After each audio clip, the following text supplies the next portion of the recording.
যেমন করে হোক একটা মেয়ে জোগাড় করে দে ভাই, না হলে সত্যিই বিপদে পড়ে যাব। দাঁড়া, একটু ভাবতে দে। মেয়ে চাই বললেই কি মেয়ে পাওয়া যায় নাকি? দেখ, এত বন্ধুর মধ্যে তোর কাছে হেল্প চেয়েছি কারণ আমি জানি তুই মাঝে মাঝেই নতুন নতুন মেয়েদের সঙ্গে রাত কাটাস। তোর সন্ধানে নিশ্চয়ই থাকবে, দুদিনের জন্য হলেই হবে। সন্ধানে তো নিশ্চয়ই আছে, কিন্তু সেরকম মেয়ে না হলে কি তুই দাদু ঠাকুমার কাছে নিয়ে যেতে পারবি? নিজের প্রেমিকা বলে পরিচয় দিতে পারবি? দুদিন হলেও তো তোদের বাড়িতে তোদের সঙ্গে থাকবে। হ্যাঁ, তা অবশ্য ঠিক। একটু পড়াশোনা জানা বুদ্ধিমতী না হলে কিন্তু আমার দাদু ঠিক ধরে ফেলবে। বুড়ো যা চালাক, বলা যায় না। পছন্দ না হলে হয়তো মানবেই না। জোর করে গ্রামের ওই মেয়েটার সঙ্গে বিয়ে দিয়েই ছাড়বে। ঠিক আছে, আমাকে একটা দিন সময় দে, দেখছি কি করা যায়। তাড়াতাড়ি দেখ ভাই, আমাকে কিন্তু শনিবার গ্রামের বাড়িতে যেতেই হবে। মাথার মধ্যে একরাশ চিন্তা নিয়ে অফিস থেকে বাড়ি ফিরে এলো অভ্র। মা বাবা হঠাৎ অ্যাক্সিডেন্টে মারা যাবার পর অভ্রর অভিভাবক বলতে এখন এই দাদু ঠাকুমা। গ্রামের বাড়িতে থাকলেও নিয়মিত খোঁজ রাখেন তার। অভ্রর বিয়ের জন্য গ্রামেরই কোনো এক মেয়েকে পছন্দ করেছেন তারা। এখন তাদের ইচ্ছে অভ্র গিয়ে সেই মেয়েটিকে দেখে বিয়ের কথা পাকা করে আসুক। অভ্রর বিয়ে দিয়ে না যেতে পারলে তারা নাকি মরেও শান্তি পাবে না। তাই বাধ্য হয়েই সে বলেছে সে একজনকে ভালোবাসে। গ্রাম্য একটা অচেনা অজানা মেয়েকে কিছুতেই সে বিয়ে করতে পারবে না। কিন্তু দাদু ঠাকুমা যে সঙ্গে সঙ্গে তার প্রেমিকাকে দেখার জন্য জেদ ধরে বসবে, সেটা সে কল্পনা করেনি। অগত্যা কলিগ মোহিতের শরণাপন্ন হয়েছে সে। পরদিন অফিসে আবার মোহিতকে পাকড়াও করলো অভ্র। না রে, হলো না। যার কথা ভেবেছিলাম সে কিছুতেই রাজি হচ্ছে না। কি হবে এখন? শোন, আমার মাথায় একটা প্ল্যান আছে।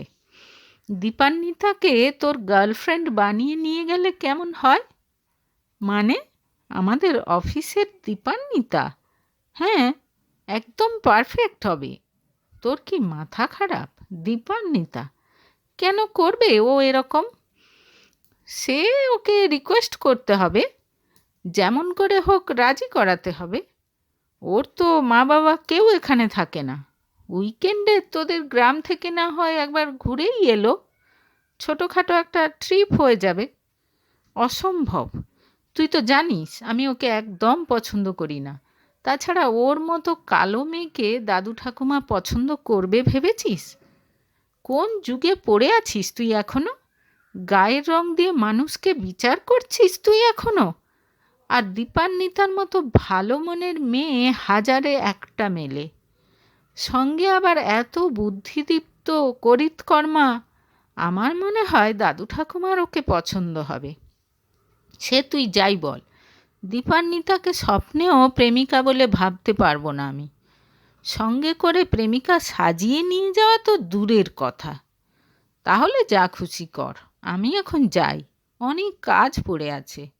আরে শোন, যদি দীপান্বিতাকে কোনো রকমে রাজি করিয়ে নিয়ে যাই, দাদু ঠাকুমার তো ওকে কিছুতেই পছন্দ হবে না।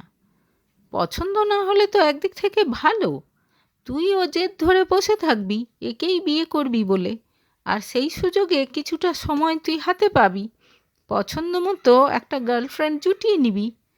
পছন্দ হয়ে গেলেই তো মুশকিল যদি তাড়াতাড়ি বিয়ে করে নিতে বলে। কথাটা অবশ্য তুই খারাপ বলিসনি। তাহলে তুই দীপান্বিতার সঙ্গে কথা বল, আমিও থাকবো তোর সঙ্গে। অনেক অনুরোধ উপরোধের পর রাজি করিয়ে অবশেষে দীপান্বিতাকে সঙ্গে করে শনিবার গ্রামের দিকে রওনা দিল অভ্র। আমার কিন্তু এখনো মন সায় দিচ্ছে না অভ্র। বয়স্ক মানুষ দুটোকে ঠকানো একদম ঠিক হচ্ছে না। ট্রেনে যেতে যেতে বলল দীপান্বিতা, প্লিজ তুমি আমার কথাটা একবার ভাবো, আমি কি করে গ্রামের একটা মেয়েকে বিয়ে করে সারা জীবন থাকবো? এটা আমার লাইফের প্রশ্ন দীপান্বিতা। এখন বিয়ে করবে না বলে দিলেই হতো, কিংবা মেয়েটাকে দেখে পছন্দ হয়নি বলে দিলেই পারতে। না, হতো না। একটা পছন্দ না হলে দাদু ঠিক আর একটা জোগাড় করে আনতো। অভ্র দাঁত খিঁচুনি দেখে চুপ করে গেল দীপান্বিতা। এমনিতে অভ্রকে তার কখনো খুব একটা ভালো লাগে না, দেখলেই মনে হয় ভীষণ অহংকারী। নেহাত মোহিত অনুরোধ করেছে তাই। কলকাতায় আসার পরে মোহিত তাকে অনেক সাহায্য করেছে। কাগজে কলমে না হলেও মনে মনে দীপান্বিতা তাকে নিজের লোকাল গার্জেন ভাবে। অফিসে মেয়েদের নিয়ে মোহিতের খুব বদনাম থাকলেও দীপান্বিতাকে সে নিজের বোনের মতো ভালোবাসে। হয়তো দীপান্বিতার চেহারা দেখে আর কিছু ভাবতে পারেনি কখনো। সে যাই হোক, দীপান্বিতাও মনে মনে তাকে নিজের দাদার মতোই ভাবে। তার নিজের কোনো ভাই বোন নেই। মা বাবার ডিভোর্স না হলেও আলাদা থাকে তারা। দুজনেই শিলিগুড়িতে থাকে। দুজনে দুজনের জীবন নিয়ে এত ব্যস্ত থাকে যে দিনে একবার কলকাতায় দীপান্বিতাকে ফোন করেই মা বাবার দায়িত্ব পালন করে নেয় তারা। এসব ভাবতে ভাবতে অন্যমনস্ক হয়ে গেছিল সে। হঠাৎ অভ্র বলল, ঝালমুড়ি খাবে? ট্রেনের ঝালমুড়ি খেতে খুব ভালো লাগে আমার। হ্যাঁ, খাবো। ঝালমুড়ি খেতে খেতে আবার নিজের চিন্তার জগতে হারিয়ে গেল দীপান্বিতা। অ্যাক্টিংটা একটু ভালো করে করো, দাদু কিন্তু খুব চালাক। অভ্রর কথায় আবার এদিকে তাকালো সে। আর বারবার তোমার এত বড় নাম বলতে পারবো না, দীপা বলবো কেমন? একটু বিশ্বাসযোগ্য হবে ব্যাপারটা, হেসে বলল অভ্র। দাদু যে চালাক হবে সে তো নাতিকে দেখেই বোঝা যায়, মনে মনে বিড়বিড় করে বলে দীপান্বিতা। মুখে বলে, ঠিক আছে।